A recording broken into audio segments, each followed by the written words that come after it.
এই ঢাকা কলেজের ছেলেরা পড়াশোনা করবে, ইডেন মহিলা কলেজে শুধু মেয়েরা পড়াশোনা করবে। মূল প্রসঙ্গটাই হচ্ছে ঐতিহ্যের। আমরা চাচ্ছি যে ঐতিহ্যতা মেনটেন করে আমরা উচ্চশিক্ষা গ্রহণ করব। আমরা সহশিক্ষা চাচ্ছি না, তার মানে এই না যে আমরা ছেলেদের সাথে পড়তে চাই না বা ছেলেদের আমরা দেখতে পারি না, বা ব্যাপারটা অনেকে এইভাবে চিন্তা করার চেষ্টা করতেছে।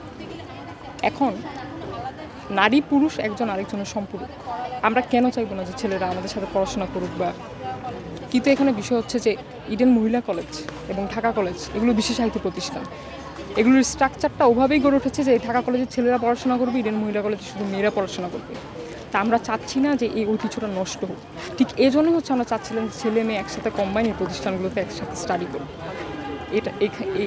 এই বিষয়টাকে অনেকেই নেতিবাচকভাবে মিডিয়ার সামনে উপস্থাপনা করার চেষ্টা করতেছে।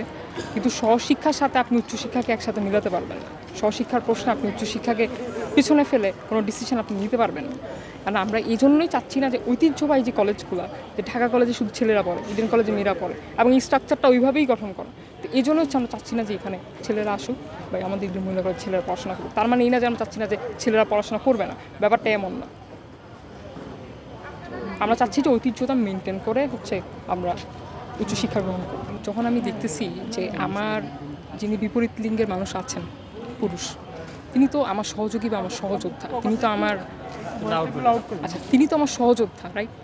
এখন নারী পুরুষ মিলে একটা সমাজ, একটা রাষ্ট্র। কথা মেয়েদের এখানে একটা মনস্তাত্ত্বিক হয়রানির আমরা শিকার হচ্ছি। যেমন আমরা যখন দেখছি যে কমেন্ট বক্সে একজন ছেলে এরকম বিশ্রী ভাষায় আমাদেরকে গালাগাল করছে, কি শিক্ষক কি নারী শিক্ষার্থী, মতের বিরুদ্ধে গেলেই কোনো সহনশীলতা নাই, পরমত সহিষ্ণুতা নাই, বুলিং করছে, তখন তো এটা স্বাভাবিক যে আমি হয়তোবা একটু মনস্তাত্ত্বিক দিক থেকে একটু ভয় থেকে বলবো যে হয়তোবা আমি আমার শ্রেণীকক্ষেও এরকম বুলিংয়ের শিকার হতে পারি। সেই সংখ্যা থেকেই আমরা বলছি। মূল প্রসঙ্গটাই ঐতিহ্যের।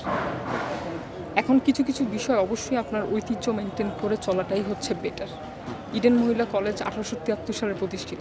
ঢাকা কলেজের মতো প্রতিষ্ঠান যখন ঢাকা বিশ্ববিদ্যালয়ের আগে প্রতিষ্ঠিত। আর ইডেন মহিলা কলেজ তো আপনারা সবাই জানেন যে ভারতীয় উপমহাদেশে যখন নারী শিক্ষার কোনো ব্যবস্থা ছিল না, ইডেনই প্রথম উদ্যোগ নেয়। তো এখন অন্যান্য কলেজে সহশিক্ষা থাকতে পারে, কিন্তু ইডেনের মতো প্রতিষ্ঠান বা ঢাকা কলেজের মতো প্রতিষ্ঠান, এই প্রতিষ্ঠানগুলোতে আমরা চাচ্ছি না যে চেঞ্জ হোক। তাছাড়া এখানে আপনারা জানেন যে 1200 ক্যাডার পোস্ট আছে। এখন ইন ফিউচারে আমরা যারা সিভিল সার্ভিস পরীক্ষা দিব, আপনারা জানেন যে এমনিতেই বাংলাদেশের চাকরির বাজার সংকুচিত।